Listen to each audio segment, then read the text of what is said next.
Hello again, and welcome back to the Face Off podcast. This is episode 5. This one's entitled Suck My Tongue, because that's I don't feel like I need to qualify that if you're this deep and you don't get that. That's a reference to a famous line, probably the most famous line out of Face Off. Nicolas Cage being a total creeper, total spaz, weirdo, fucking fruitcake, and that is a hot pickup line right there. It seems to be his line. It comes up a couple of different times, so it seems to be his line. If I let you suck on my tongue, what a fucking weirdo. All right. Anyway, let's just get right on into it. Let's go and get right on into it here, guys. What I think I need to do here, and thusly we, the royal we, those who are still on tap here, we need to narrow down the focus. We need to define some certain parameters for the answer. We had talked about last week, talked about Hitchhiker's Guide to the Galaxy and how they got an answer to the meaning of life, the universe, and everything, but they didn't ask the question. They just wanted to know what it was all about, and the answer was like 42 or something like that, and they didn't get it. Didn't make any sense, so then they had to ask what was the question for the answer, whatever. Good book, by the way. It's a passable movie, not great. I haven't watched any of the series though, but the books are good. I highly recommend them for anybody. They're good, mind expanding sort of things. So we're going to narrow down what is an acceptable answer for what is the meaning of existence. What is the meaning of existence that we're trying to find in Face Off, or in myself, if we want to look at it more meta-ish, the way that we were talking last week about it. It's a little more of a spiritual journey into the self. Okay, to set the scene, it is right now. It's about 5:30 in the morning. Not in the morning, but in the morning. In the objective morning, it's 5:30. In the subjective life of me, my time clock, it's about 10 o'clock at night. Maybe 9 o'clock at night. If I was going to stay up till midnight, it's about 9 o'clock at night right now. That's what I'm saying. I'm on a funky schedule, so we're trying out different times. These have mostly been recorded around midnight, right around midnight. And so this is a different one. This is the early morning energy we're getting right now. I see the sun's coming up. You can see the park over there. The sun's hitting the plants. They look happy. They're usually in the shade, but they look real nice and happy, like they're flexing, in the sunshine, doing their thing. So what we're going to do is narrow down our parameters. I think the structure of the answer that I'm looking for optimally would be one sentence.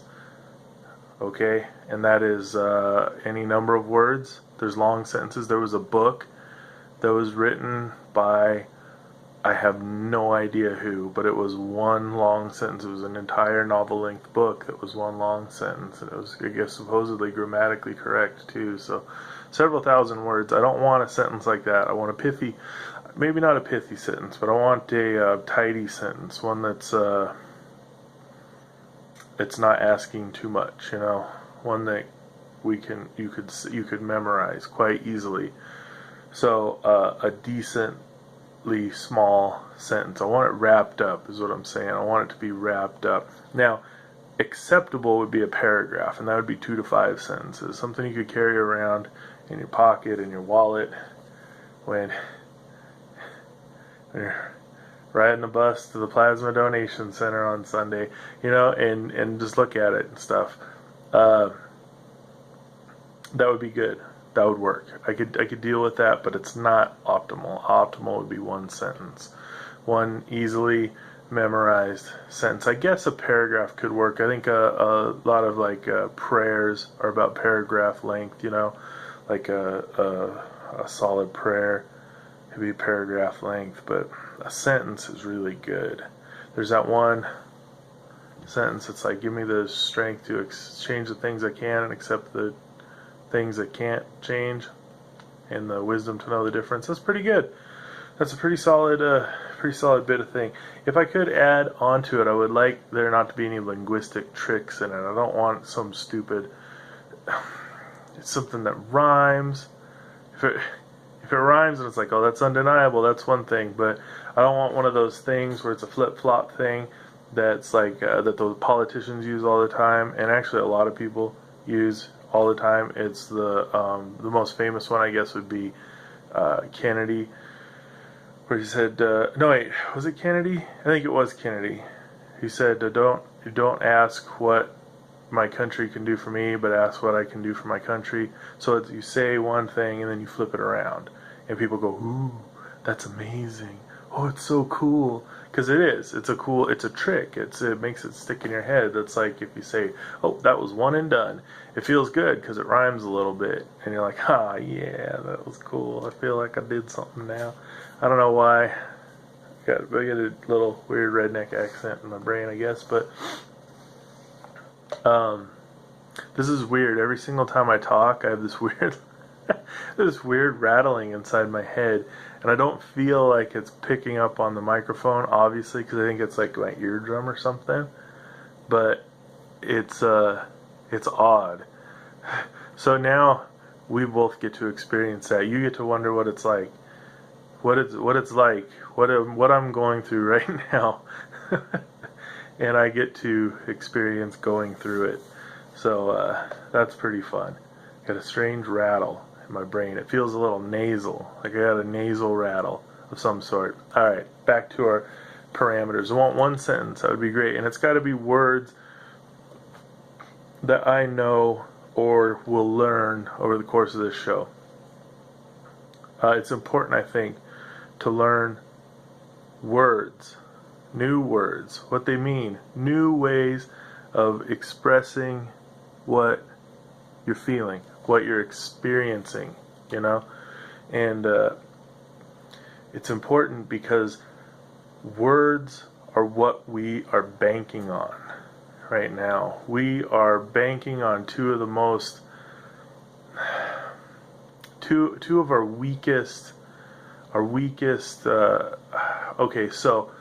two of our weakest senses. Our eyes are shit in comparison to other creatures' eyes on the planet, in comparison to the spectrum of color and light that's available. Our eyes are garbage. Total 100% garbage. And it's crazy because that's where most of our information comes in from. Right in the old peeper holes there. And that's insane. That is wild. That's what we base most of our experience on, is what comes in through our eyes. It's a big explanation for racism, because when you look at somebody, you're like, oh, they different, and I can see it right now. I can see it, and the rest doesn't matter. That's where where the judgment starts and stops, kind of. And it's crazy. It's crazy because it's such a tiny, tiny part of the whole picture. The whole picture, it is so small. It's like if you had a puzzle that was 5,000 pieces, and you took one of those pieces and you shaved off just the shittiest little splinter of it, and then you were like, this is the piece that matters. This little splinter. This is what I'm going to focus on. It's very stupid.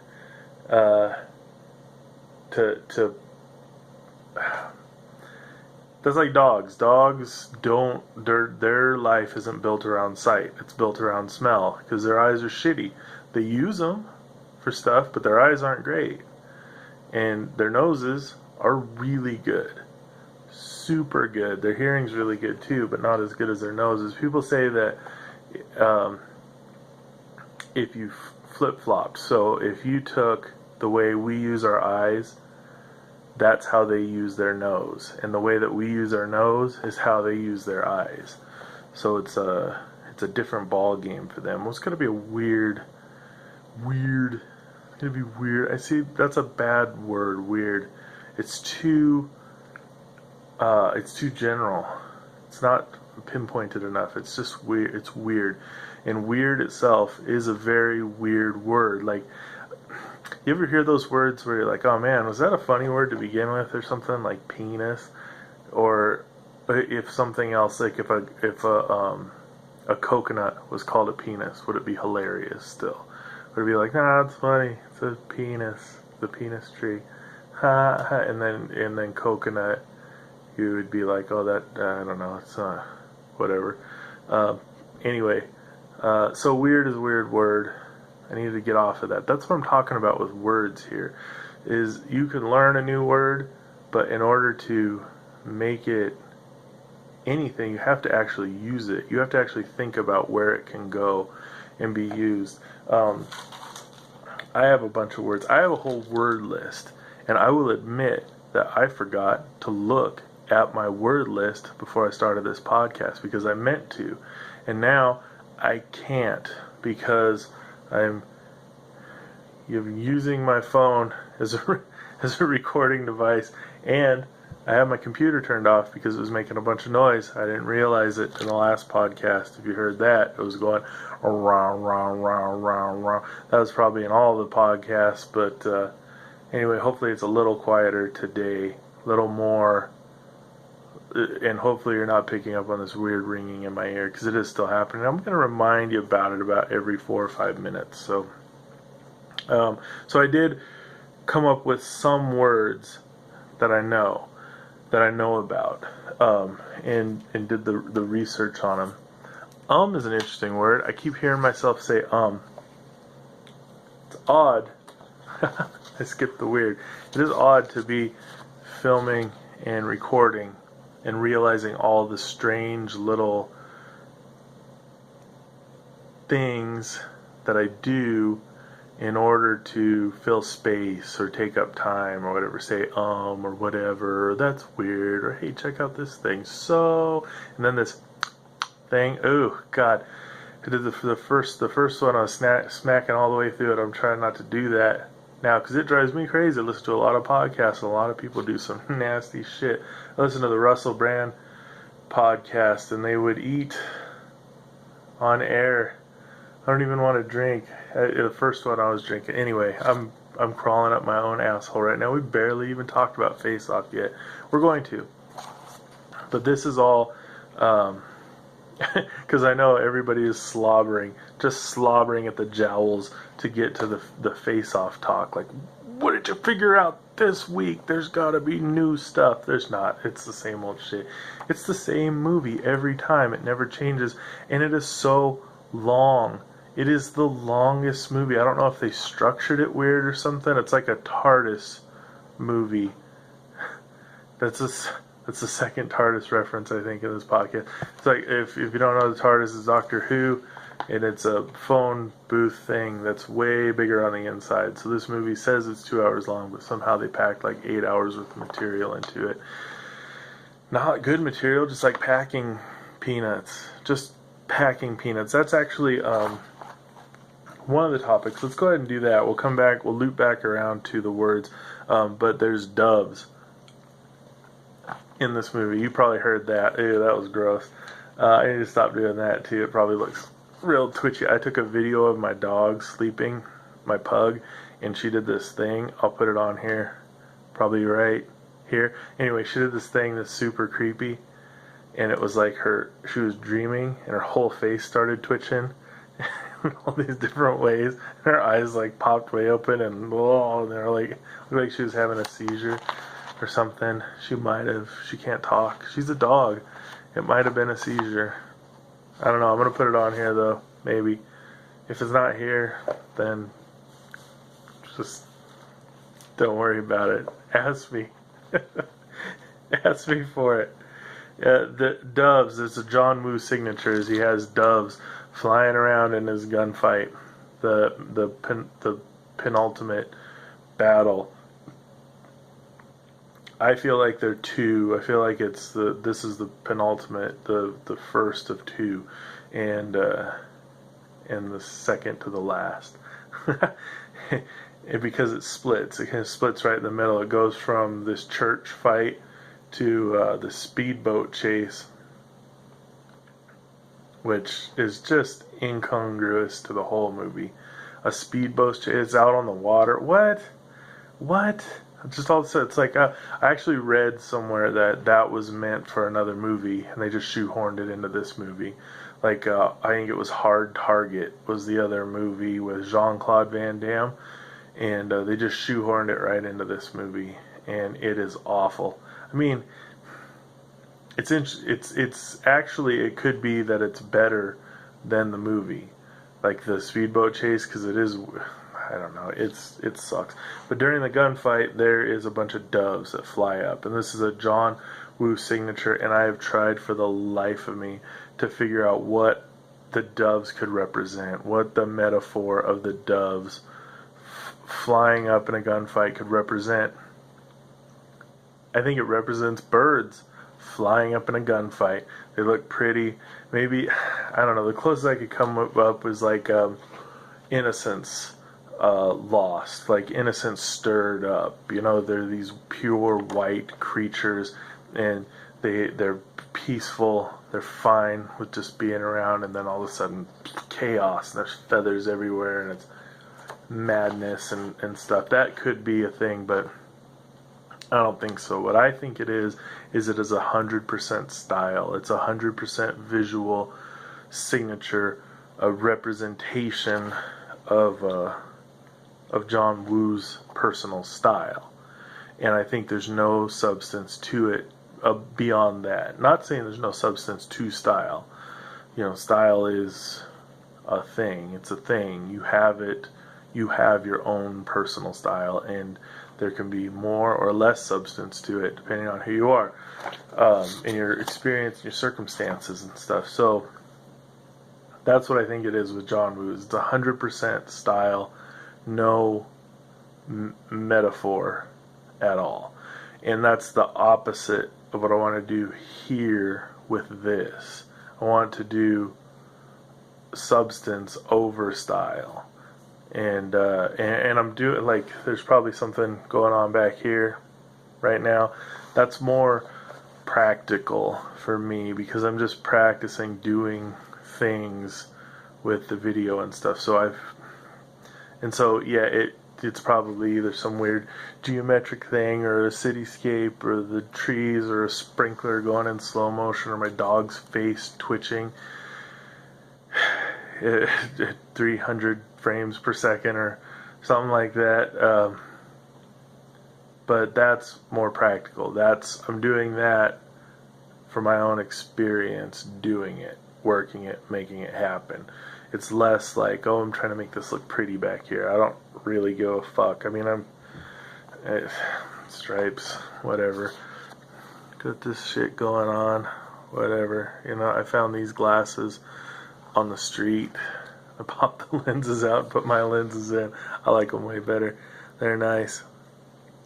They are comfortable. They stay on my face. So I'm trying to do an opposite of John Woo. And not do a minimalist thing really either. I'm trying to make it somewhat entertaining, I guess. I don't know if it is. I feel like it's alright. I feel like I listen to a lot of podcasts, and some of them are good garbage sometimes.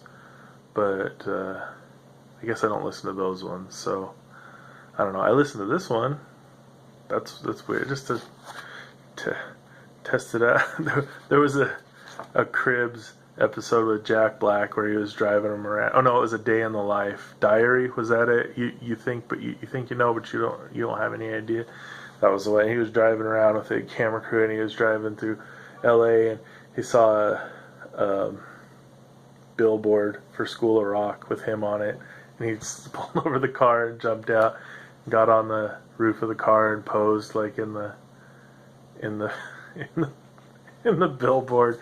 He's like, quick, we got to get out of here. I don't want anybody to see me looking at myself. That's my thing. It's like, oh no, I don't want anybody to see. But I do. I listen back because I don't really know what I'm saying as I'm saying it. That might be a surprise to some folks, but it is the truth. I don't really plan this out that much. It's just mostly off the top of the head. That being said, I have a whole shitload of notes here, but it was mostly to get into the whole thing. I wanted to talk about some words, interesting words, and I think that I'm not trying to shoehorn Face Off into this. Face Off is there. It's going to be there. This is the thinking about Face Off spurns these ideas. It makes them happen. And so I'm not going to try to shoehorn Face Off into these ideas, and I'm not going to try to shoehorn these ideas into Face Off. We're not lying to ourselves here. I'm not lying to myself here. So what we were talking about earlier, if you recall, was trying to get the structure of the answer right. We want to have one sentence that would be optimal as our answer to what's going on. What's the meaning of existence? A paragraph is acceptable. So far, we have two candidates. One is, the meaning of existence is that it's mostly terrible with no redeeming qualities. That's dark, but it is a candidate. We're gonna put it in there, and I'm gonna try to gather them up. If anybody's listening and you have noticed one of these come up, where I say maybe that's the meaning of existence, and I'm not mentioning it here because there's only two that I've heard. If you hear it, send it in. You know, don't be fun on all social media, on Facebook and YouTube, I think, and maybe not YouTube. I don't know. Don't be fun. Just no apostrophes all. You know how the internet works, right? Anyway, just send a message. Let me know what it is. So the two that I have, it's mostly terrible with no redeeming qualities. That's one possibility. And the other is the meaning of existence is it could be a huge waste of time. That's it. Time is a construct, as I hope we all know by this point, that it is human. A book, here's a book recommendation. If you haven't read it, I would recommend the audio book because it was fantastic. But if you want a book that'll blow your fucking mind right out of your asshole, God, I can't remember how to pronounce the guy's name. The book's called Sapiens, though, and the guy has a funny name. God, I wish I would do more research. God, I wish I would do some more, but I didn't do it. The book is called Sapiens, and it is a mind blower from the first paragraph. It is it will slaughter your ego over and over again, and it's great. If you're on a spiritual journey and you're looking to diffuse your ego, diffuse to spread out, to desolidify, to melt, to slaughter, to just chop it into little chunks, check out Sapiens. It's fucking amazing. So the idea is that words are human constructs, so any word, it has no meaning to anything else besides people, and it only has meaning to people who understand that particular language, you know? So everything that has ever happened, all of recorded history that has ever happened, is only consequential to humans. That is it. Nobody else gives a fuck. There's no tiger out there that's like, hey, what happened to Abraham Lincoln? He don't give a shit about Jesus. He don't give a shit about any of that stuff. I don't think even Coco gave a fuck. Coco was badass. Coco was a fucking talking gorilla. We should have learned something from that. I think there should be some insights, but I don't think we care what that gorilla thought. The gorilla had tools, man. Had a cat. Alright, so into these words. Because words are important. That's our second sense that we use all the time that we barely have any concept of. Is words. We put so much effort into every day. Every day you have to communicate with somebody. If you don't, it's an oddity. Maybe it's not. Maybe you're super depressed and it isn't strange for you not to communicate. Maybe you have a job. I have a job. I barely talk to anybody. I talk to people for 5 minutes when I walk in, 5 minutes when I walk out. And I have 6 hours, 6.5 hours, man. 5 days a week. That is zero talking to anybody. Nope. That's weird. And then I guess to go out for comedy sometimes, but it's like from shit. I don't know. I'm just saying, I live at night now. I barely talk to anybody, so it is weird. But I do communicate with people every single day. I communicate with people I don't want to every single day, and I'm not great at it. I don't practice. That's the thing, is I don't practice talking necessarily. Practice stand-up, but barely.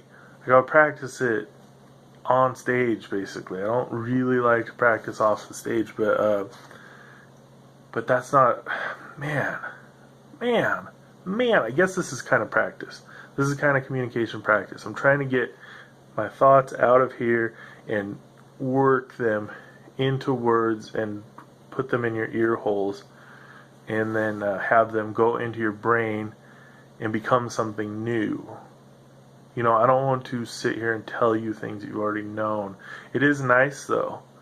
It is really nice when somebody tells you something that you already knew, and you get that.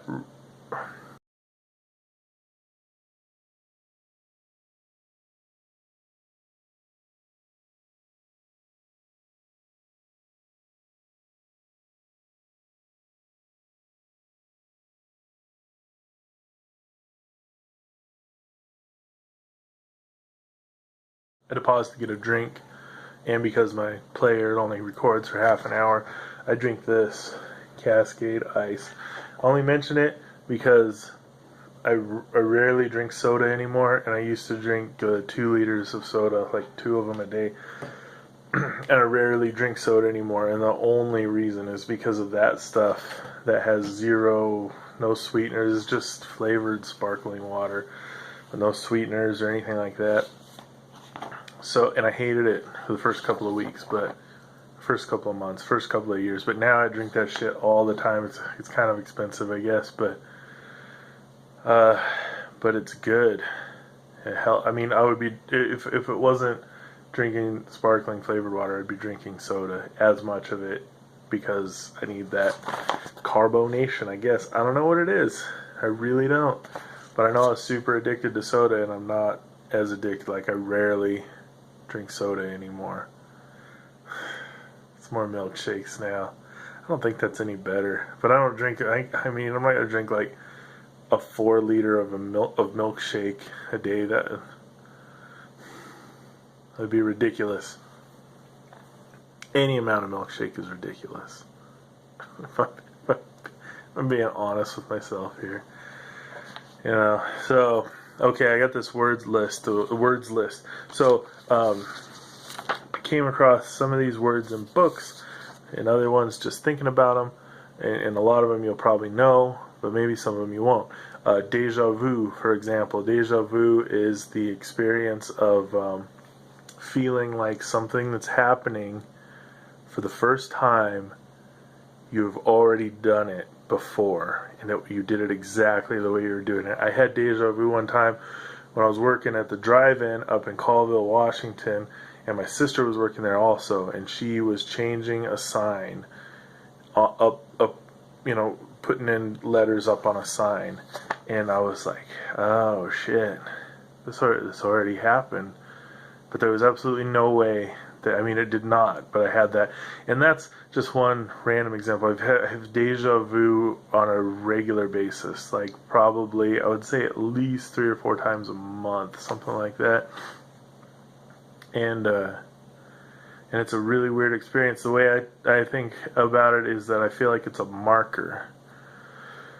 I feel like hitting deja vu is a marker. It's a marker of some sort of time thing, like an anomaly or something like that, you know. And it is a mark. You have done it. You're seeing kind of through. It's like in those movies, it's like a two-way mirror or something, where you're like, whoa, like you see what's going on the other side, but you can't, or just behind a window, I guess. You see what's going on the other side, but you can't necessarily affect it as much as you would like to think you can. And that's what deja vu feels like. It's like, this is one of those things that has to happen this way in order for everything to be in existence. Now, there's other things.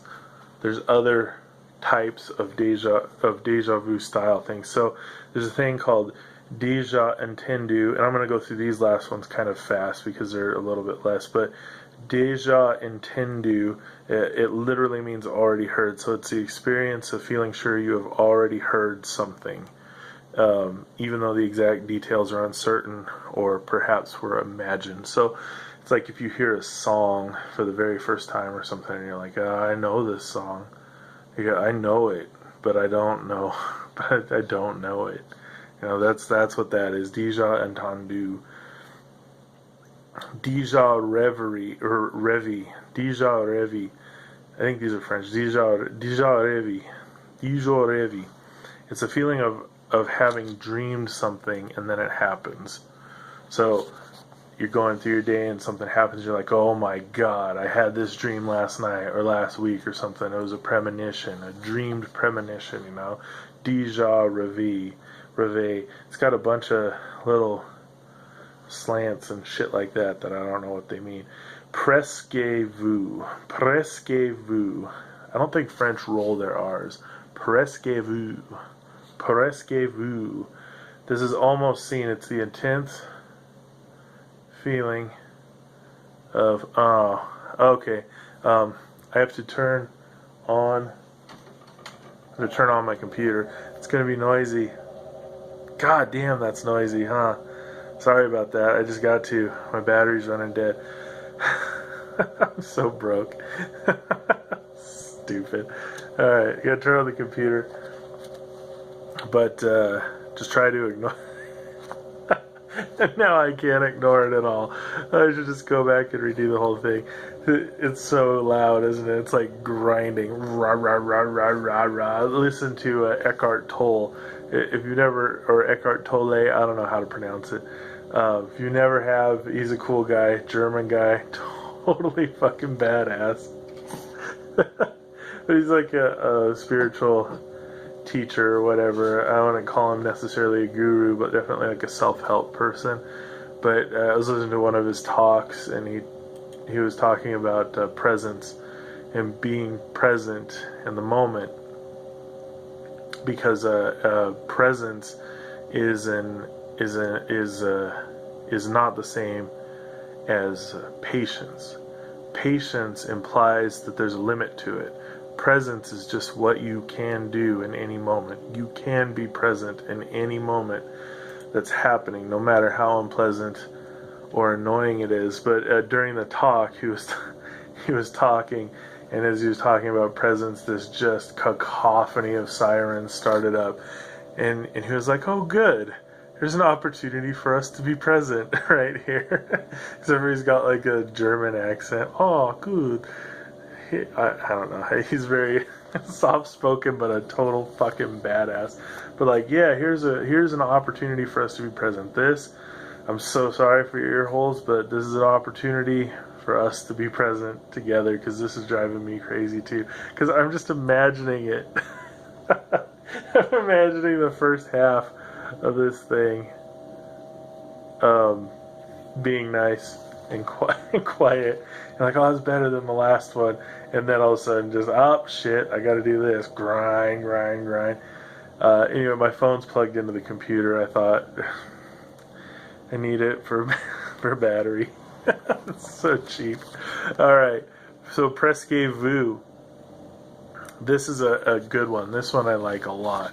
This is, and I'm going to just read what it says here. This is the intense feeling of being on the very brink of a powerful epiphany, insight, or revelation without actually achieving the revelation. Right on the edge. This is the edging edging thing. You're just like saying it's on the tip of my tongue, or somebody says it's on the tip of my brain. But this is like more or less like you're trying to remember something, but it's more like you're about to have an epiphany. And an epiphany would be where you realize something that is so profound, but when you realize it, you also recognize that it was so obvious for a very long time, like it was right there. And it's like if you're an alcoholic, or if you're an alcohol user, I should say, or a drug user, or the substance user, however you want to look at it. If you got that going on, and one day, and it's hard, and it's tough it is tough. If you use the term addict or alcoholic on yourself, then you're having a hard time. And maybe, I don't know. That's what when I started using those words, it was because I was having a hard time. So if you one day, or if I one day, I did one day. Here was my epiphany.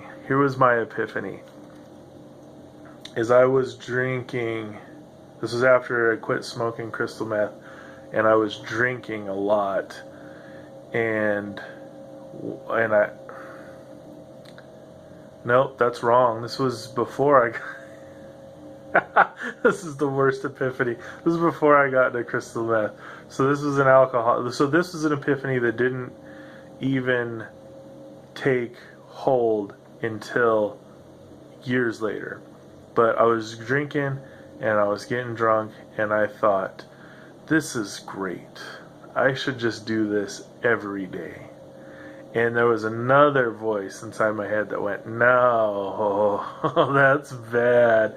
And then the first voice was like, no, it's all right, don't worry about it. And then like 10 years later, I was like, oh yeah, okay. That was the moment where I realized that this could be a problem. So that was an epiphany for me. I've had a lot of epiphanies. They happen almost daily. So this is, so, and then to finish that off, the feeling presque vu is therefore associated with a frustrating, tantalizing sense of incompleteness or near completeness. That's a factor in it. It's so strange. And I know that everybody knows that feeling. Like I was saying, a lesser part of it would be if it's saying that something's on the tip of your tongue, trying to remember somebody's name. It's right there, but you can't quite get it, And it's awesome. I think it's so cool to have a word for some in-between thing. You know what I mean? We have the word purgatory. There's heaven, hell, and there's purgatory. Purgatory is this waiting room, where nothing really happens. There's no time. There's nothing there. And we don't have a lot of words like that are like, you have something that's not this. The thing that this is characterized by the lack of this. It's so strange. Like I always thought, so if you lose a tooth, and then I've lost teeth, you got a hole there, that should be called something. Maybe it is, I don't know. But the lack of tooth, the space that the tooth makes, should have its own distinction. It should have its own thing there. Anyway, here's another one. I don't know how to say this one. I can show it. Oh, where'd it go? There it is. That word right there. I think it's backwards. I don't know what I'm doing with my life. Jamais vu. Jamais vu. It's Jamais.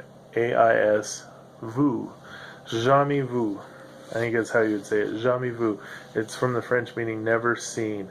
This is a term in psychology which is used to describe any familiar situation which is not recognized by the observer. So if you walk into work and you're like, oh, I know this is my job, but who are these people? What are we even doing? You know? That's kind of, okay, so often described as the opposite of déjà vu, jamais vu involves a sense of eeriness and the observer's impression of seeing the situation for the first time, despite rationally knowing that he or she has been in the situation before. Jamais vu is more commonly explained as when a person momentarily does not recognize a word, a person, or a place that they already know. Jamais vu is sometimes associated with certain types of aphasia, amnesia, and epilepsy. Nice. Jamais vu, the feeling in a sufferer of a delirious disorder and intoxication could result in a delirious explanation of it. Yeah. So here's another one, the Capgras delusion, in which the patient takes a known person for an actor or a false double or an imposter. I like this kind of stuff. I like this kind of stuff a lot. It weirds me out, you know. I've had that feeling before. I've had that feeling before because I've lived in several different places. I lived in Florida. I lived in several spots in Arizona, different places in Washington. And that's about it. All those places. But I've been all over in between those places too, and I had this weird thing sometimes where I'd see somebody in Washington and I'd be like, oh hey, that's this person, but that person was from Florida. And I'm like, is it? And I have to remember where they were from.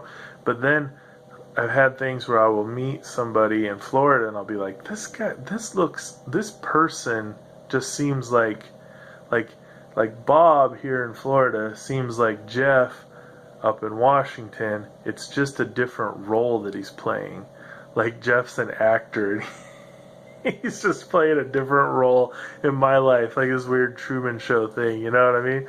And so that's happened to me a lot. Where I'm like, and I can't shake it. I'm like, oh, it's when you see Leonardo DiCaprio play two different characters. You're like, it's still Leonardo DiCaprio. I mean, he doesn't really disappear into a role. It's still him. He's just playing somebody else. That's what it feels like. It's fucked up. Very weird. So that's a part of that. Jamais vu. Next, hubris. Hubris is another word. I'm just naming. I'm just being a dictionary here. Learn a new word. Hubris. And the way that I like this could be excessive pride or overconfidence. But the way that I like this is in the Greek tragedy version of it, the way that it's used there. And the way that it's used there is expressive pride towards or defiance of the gods.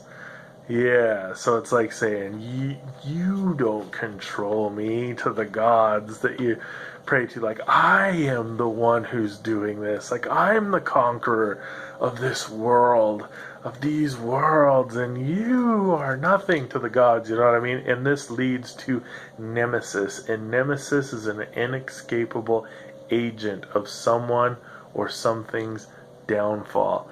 That's great. So, in order for somebody to be your nemesis, you have to know that eventually they are going to lead to your downfall. Oh, that's fucking crazy, because it's like a manifest destiny thing. You know what I'm saying? You're like, this person is my nemesis. And when you say that, there's this crazy amount of vulnerability and weakness in that, where you're like, oh, okay, that was wrong. Vulnerability and weakness aren't the same thing. Those are two completely different things. So check weakness, but vulnerability. If you say this person is my nemesis, there's an amazing amount of vulnerability in that, and possibly, shit, I lost it. So there's an amazing amount of vulnerability in that. Ooh, in a sense of manifest destiny, where you're making something happen by not just thinking it, but giving it that title in life. So if I look at somebody and I say, you are my nemesis, I'm saying you are going to be my undoing. The only way they can actually be my nemesis is if they lead to my undoing. That's fucking amazing. I don't know why, it's just intense. It's such a super, it's like we talked about Rube Goldberg machines, I think, on either this or the other podcast, but Rube Goldberg is a really complicated machine to do something really simple. So in the end, dying is fairly simple. It just happens. You just die. You're undone, you die. So to say to say something is the thing that leads to that, it's like a Rube Goldberg machine. It's this really complicated process to get to a very simple end. I love that, and that's what that word is like it's like a mousetrap. It's like coiled, ready to snap. Like you could get trapped in a word like that, just trapped. Have you ever had a word that just circles around inside your head all the time? You have favorite words? I had favorite words. I can't remember them now. They must not have been my favorites anymore. Oh, that's weird. You know what I think happened is I made a words list, and then I just didn't feel like I had to remember it anymore. I'll bust out the words list next week. I can just hear, more. Okay, two last words. Sesquipedalian is a long word or a person who uses long words. So sesquipedalian, that's a really solid one. Oh, I have two more after that. Okay, there's a word in a Thailand word. It's called sanuk, and it's often translated as meaning fun, but what it actually means is the quality of fun that an undertaking has to have in order for it to be worth doing. So if you're doing something and it does not have sanuk, it is not fun enough to be worth doing, and you shouldn't do it. That's fucking tight. Isn't it? There's so much stuff that we do. I mean, okay, there's so much stuff that I do every single day that I'm like, this is not fun enough to be doing. Why am I doing it? But I do it. If you think about it, like, what would your life look like if you lived by that tenet? If something's not meeting the requirement of fun for me to do it, and I think of fun differently. I heard an explanation of fun. The definition I have here is it's enjoyment, amusement, or lighthearted pleasure. That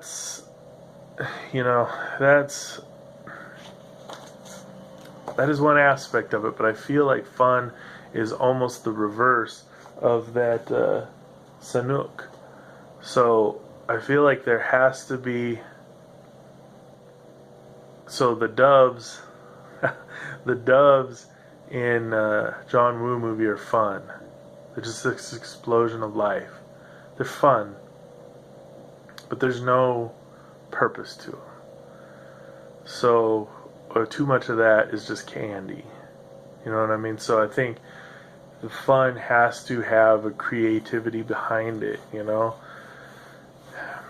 I personally have a tendency to want to hand over that creativity, or I have had that. I don't know if I want to do that much anymore. I have been getting into shitty movies lately, like just movies that I know aren't very good, so I put them on. I have absolutely I don't expect them to be good at all. No expectations whatsoever, and then they're better than that. It's weird. It's weird. I watched like The Hitman's Bodyguard, which wasn't great, but I expected it to be 100 times worse. Warcraft, the movie, and that Transformers movie, the newest one with Mark Wahlberg. Man, everybody was in that movie. It was crazy, but it was fun. I was like, oh, this is okay. It was goofy. I'm not here for any real reason. All right, let's talk about Face Off a little bit here. Archer does not have fun. He's not having fun. He is not finding his Sanuk. His life is not filled with Sanuk. Not at all. And one of the reasons is because Archer has hubris. He feels like he is the one in control of the situation, whether it goes good or it goes bad. But mostly, if it goes bad, he has a hard time seeing the good in anything. He is not a sesquipedalian. Stupid. And he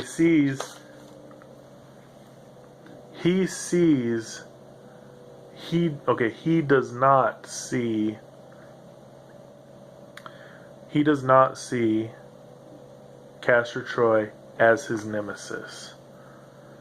Castor Troy sees Archer as his nemesis.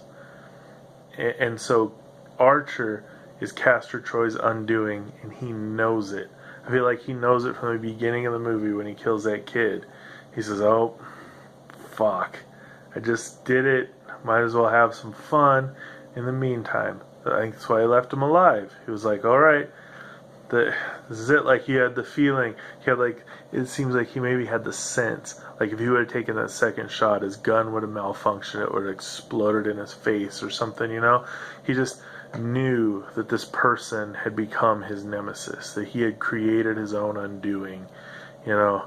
And I think that that happens a lot more. This is that self-destructive mechanism that happens in a lot of people. It happens in me. I know that for sure. And I could be projecting because I want it to happen. As bad as that sounds, I want it to happen in everybody so that it's not as unusual in me. But at the same time, I want it to be my own thing too. It's a very a sketchy sort of ego trip thing going on there. You know, like I want my uniqueness to not be unique, but I want my illness to be unique. I don't know how to put it there. I don't think that came out quite right. Let me think about it and get back to you on it there. So Archer is the nemesis in the story, and it sort of comes out. It's because he is the good guy. At the beginning, he was wronged, and then he starts doing the wronging. And it's fucked up because it's disguised as him being wronged over and over again. He skips ahead and steals somebody's face and puts it on his own head and uses that identity. So that's like ultimate identity theft. He takes it away. Now he's doing this for good reasons, but it is still a crime to steal somebody's face and identity and go undercover as them. You know what I mean? That is not cool. That is definitely a crime, a huge crime. And this brings me to the point of at what point is it okay to victimize monsters? What point is it okay to kill a monster? Where is that line? Where is the line that a criminal, let's use a criminal in this example, not some abstract monster thing, but where's the line that a criminal crosses where it's okay to victimize or kill that criminal? Where does that happen? Because if we look at this, I don't want to look at it biblically necessarily, but if you look at it morally, it's wrong to kill. But, right, it's wrong to kill, but if you're killing a monster, it's okay. So if you're a soldier, it's okay to kill. That's not murder, is what I've been told. I don't believe that shit at all. Now, I do understand that you're not the things that you do, unless that's all you do. But it's not fair to say that killing somebody in war isn't murder. It definitely is. In my personal opinion, which seems crazy sometimes, I guess, but it definitely is. It's definitely murder. So Okay, so you wouldn't kill somebody for stealing gum. You wouldn't kill somebody for driving without insurance. You wouldn't kill somebody for running red lights. Would you kill somebody for robbing a bank? Would you kill somebody for robbing your house?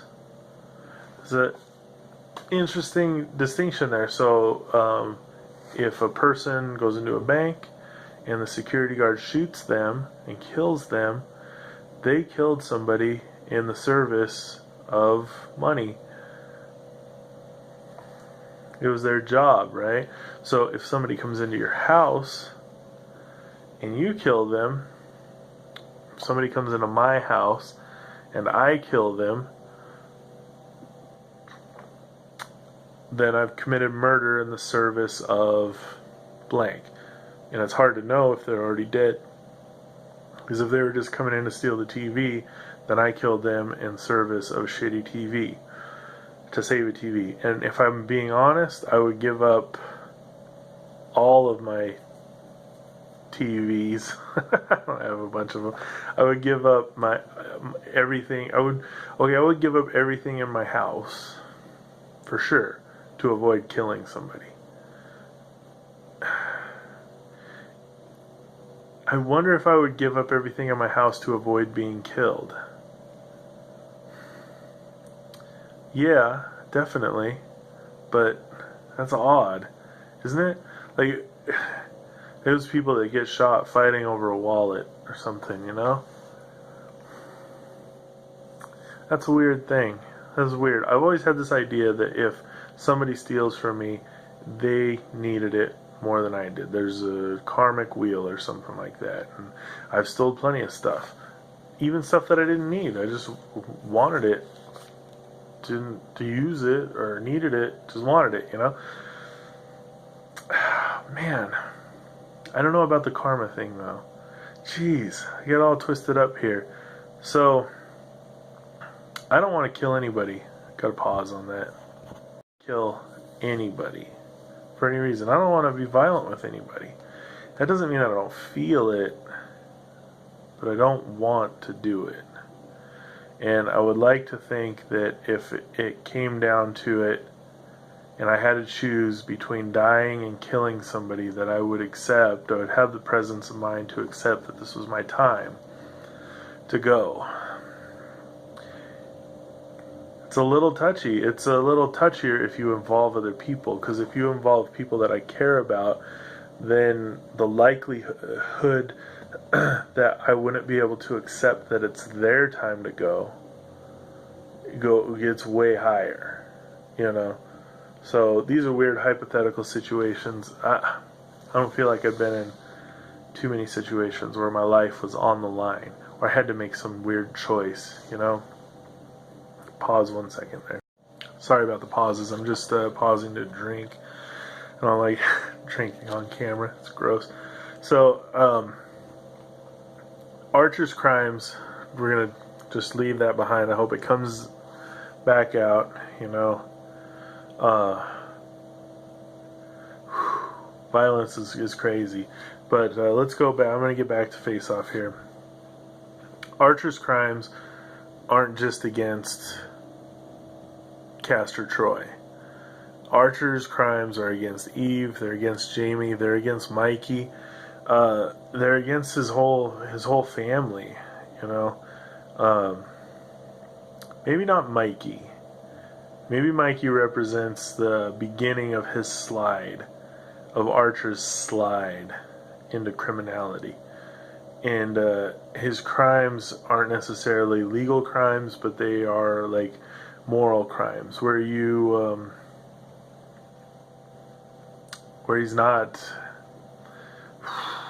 showing up for this relationship, for any of these relationships, but he's still keeping them there. He's like saving them, and that I feel like is a moral crime, to save a relationship for later. You got to get in there and put in the work, you know. That might be highfalutin. I might have been highfalutin on that one. That might not be a crime. This is a tough one too, because crime isn't well defined. We like to think it is, but it really isn't.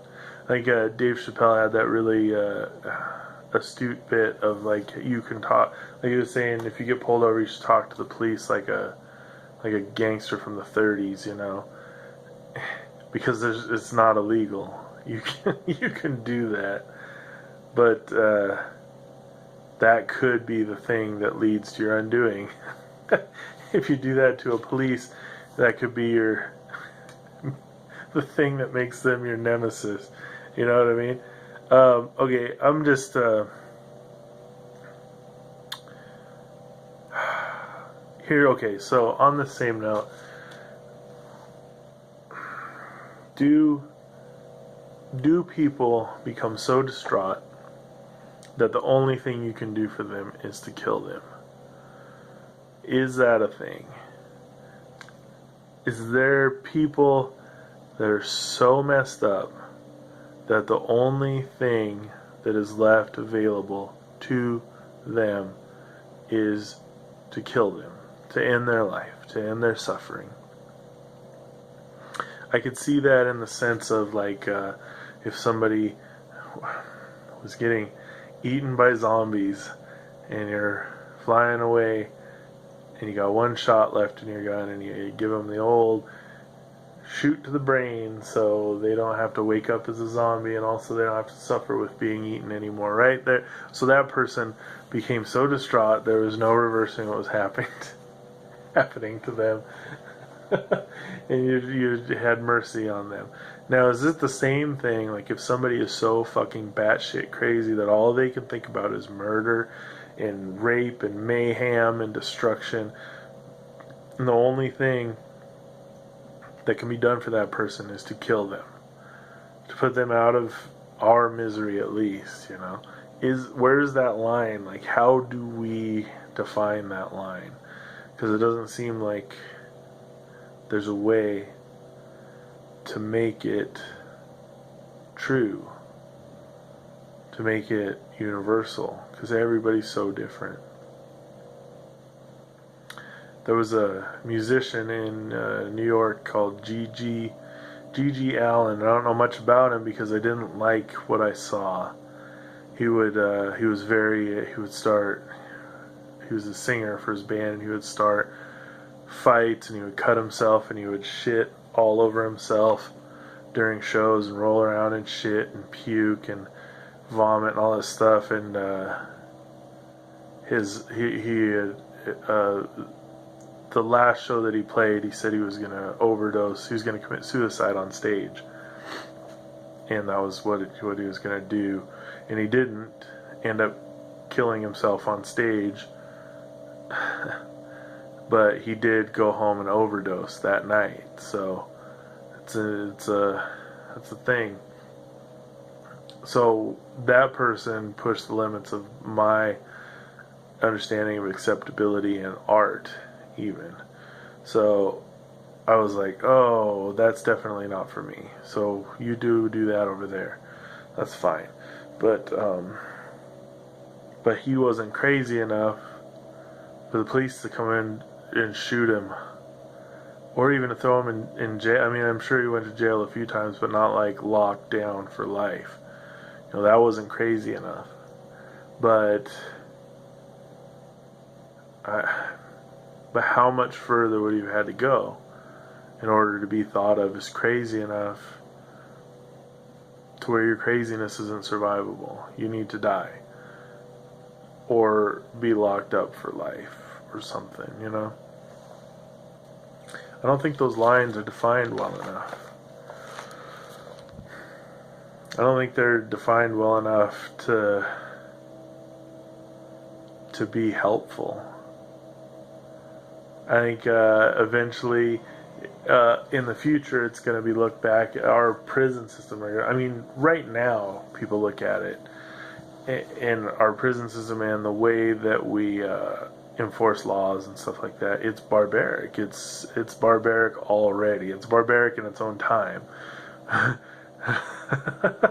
Which is crazy. Like, I don't know if there was people back in the Colosseum days thinking, oh man, this lion shit, lions eating people and stuff is barbaric. I don't really think so. I think they were just like, that's what happens. That's what we do. That's what we do. But in our own time, this is known to be barbaric. This is a known entity. That the way we do prisons and stuff is nasty. Speaking of prisons, there's a scene. You can always tell when it's winding down. Ooh, it's getting a little late here. It's 6:28 right now. It's early in the morning. There is this. Okay, so I'm finding this thread of religion throughout this, and you know what I'm finding to be the most interesting part of Face Off is one of the questions that was unanswered, and it is who commissioned this bomb? Who was it? Because I get the sense that they're rednecks. I get the sense that they're religious, crazy religious. I get the sense that they're wealthy because it's like a $10 million thing or something like that, And I get the sense that they're serious.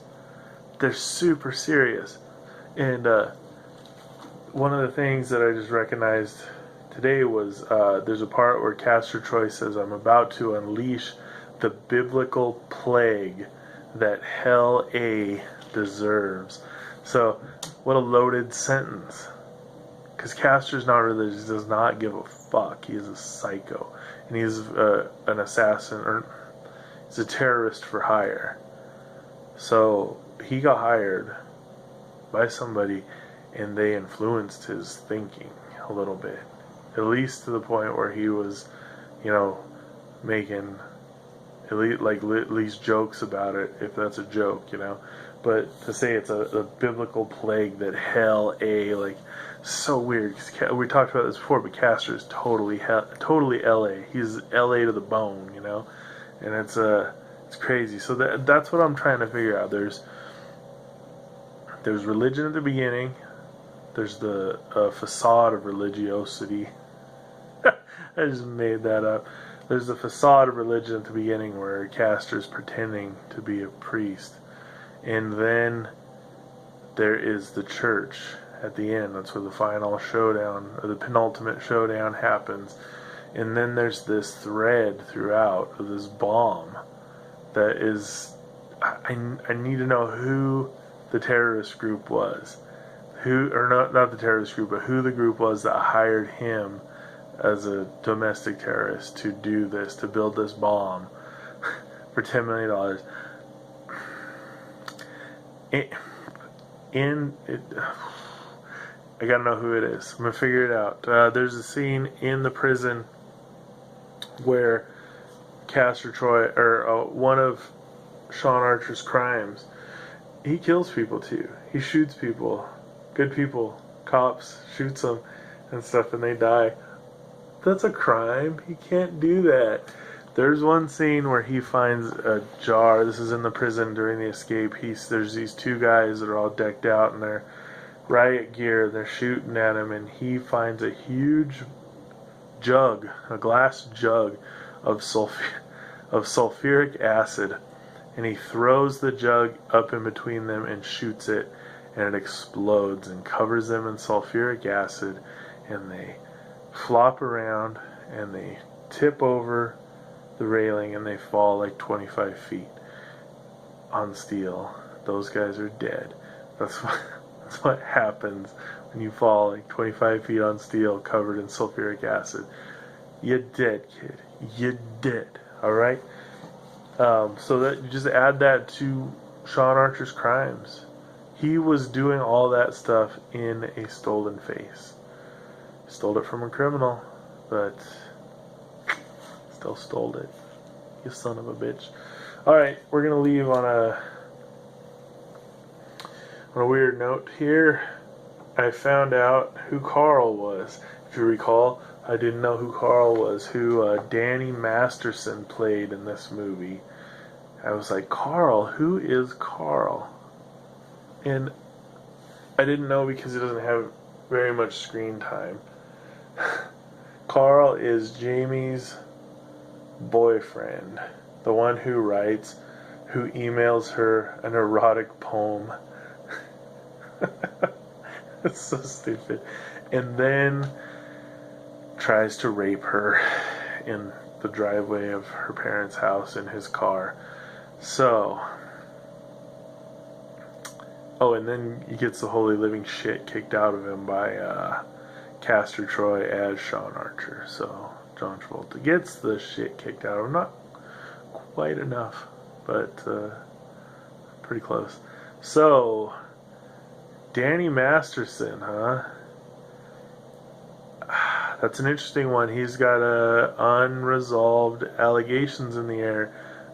Allegations plural, as in many, for real life rapes. So, interesting. Like, I wonder, because he's got some doozies of lines. Like, she says something about, my dad will not be happy when he finds out that you are raping me. And he says, oh, he doesn't care about you, old Mr. Never Around, or something like that. He just gets nasty, you know? So hold still, you bitch, or something like that. It's gross. Super nasty. And then she, you know, it's not good. So, art imitating life, life imitating art, who knows? It's a little unnerving, because this is 97 and he looks just like he looks now. Yeah. How do people do that? How do people do it? I saw a thing about with Tom Cruise, and there was a picture of Tom Cruise in Top Gun and Tom Cruise now, and then there was a picture of the female lead, and I don't know her name, because honestly I didn't do Top Gun. I strongly question anybody who did. That was an awful fucking movie right there. But you had a picture of him then and now, and her then and now, and she's aged like a human. And he has not aged at all. And that's crazy. Alright, if you put a picture of somebody 30 years ago and a picture of him now, I think it was more than 30 years ago. I think it might have been 40 years ago. Jesus. I don't know how many years ago it was. It was many years ago. You put a picture of them then and a picture of them now, and it's the same picture. That's not good. That's not real life. Or if it is, it's the real life that most people can't afford. Because, man, you gotta age, right? I mean, Keanu Reeves doesn't look like he's aged much. A lot of people, I mean, Will Smith doesn't look like Jada Pinkett Smith, too. A lot of those guys, Leonardo DiCaprio, looks like he's grown up a little bit. I keep bringing up Leo. I'll keep bringing up Leo. But then you see people like Val Kilmer, who's falling apart. You know, I don't know. That's a good one there. Val Kilmer was in Top Gun, wasn't he? Wasn't that nerd from Nerds in in Top Gun? Is that another movie that I'm thinking of? What's that guy's name? I want to say Anthony. I keep wanting to say Anthony Anderson or Anthony Michael Hall. Is that a person? But I don't think he's either of those people. I think Anthony Anderson is that dude from Scary Movie. He's a large black man, and Anthony Michael Hall, I think, is from The Breakfast Club and Freddy Got Fingered. The Tom Green movie where he tells Tom Green to go kill himself. No, he just says, don't kill yourself yet. Go home and work on this art, and work on it, live it and breathe it and breathe it and live it and breathe it, and if it still sucks, then kill yourself. That's such great advice. I love that movie, Freddy Got Fingered. Holy fucking shit, that blew my mind when it came out. I should do a Freddy Got Fingered. If I could find the meaning of life. Just thinking about that movie, I bet. Just thinking about it. It's a good one. I knew it was going to be great when he got his new car. It was right at the beginning. He got his new car from his parents, and he was taking off on his big road trip. And like 15 meters, not even that, like 5 feet out of the gate, he like slams on the brakes because somebody was in front of him or something, and screamed, "Get the fuck out of the road!" This is so angry. That's fucking awesome. It was like he knew he was headed for the big time, headed for the big city, and he knew. I don't know. I'm rambling now. I'm definitely rambling about Freddy Got Fingered. Alright, thanks for sticking around. I'm still trying to spontaneously come up with a catchphrase. It's just not happening. Thanks for hanging out. This is an interesting early morning. The world is waking up right now. I'm about to go to bed and sleep through some of it. I don't know how I feel about that yet. I'm only a month in. I don't know if it's healthy. It might not be at all. Oh, man. Alright, guys. Thank you for hanging out. Check out YouTube. Don't Be Fun. The Face Off podcast. I got a bunch of other wacky shit up there, too. Hit me up on Facebook and Twitter and Tumblr and Instagram, and I have a Venmo account. Wait, Vimeo? I have both of those ones that start with V. There's nothing on them. I don't even know what they are. What else is there? I got a book on Facebook. You can read it for free.